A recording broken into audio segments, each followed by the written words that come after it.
esposa. Samuel, por favor. ¿Sí, no? A ver. Ahí graba. ¿Ya está grabando o no? Ya. ¿Ya? A ver. Está en lo azul. Ahí está. Sí, Valdo. Por favor. Continuamos con esto de Marco Antonio y los Chiquis.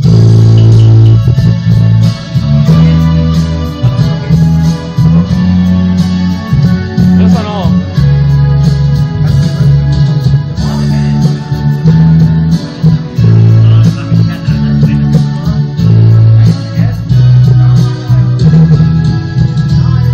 Adiós, querida esposa, ilusión de tantos sueños, sueña de mi vida rosa.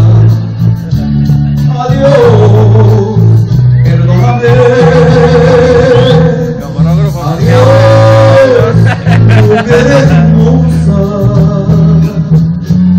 comprensión de mis sentidos, de mis traumas escondidos. Adiós, reina mía, adiós. Si aquí en el mundo no puedo ser, entonces que en el cielo será, que tú puedas amarte como yo, a ti, hasta la eternidad. Hoy con esta injusta separación, sin razón, pero Dios sabe que nadie logró sacarte de mi corazón.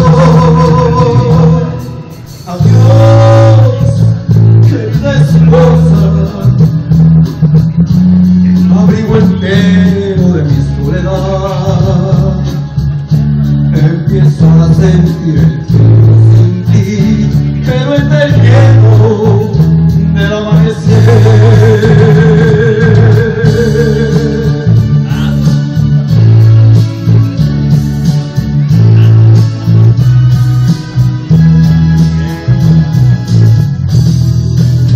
Si aquí en el mundo no puedo ser,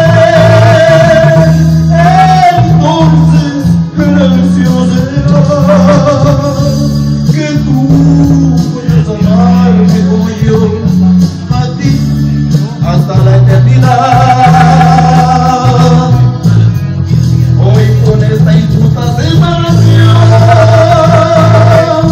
culpable fui, tal vez sin razón, pero Dios sabe que nadie logró sacarte de mi corazón. Adiós, querida esposa, abrigo entero de mi soledad. Empiezo a sentir el frío sin ti, pero entre el tiempo del amanecer.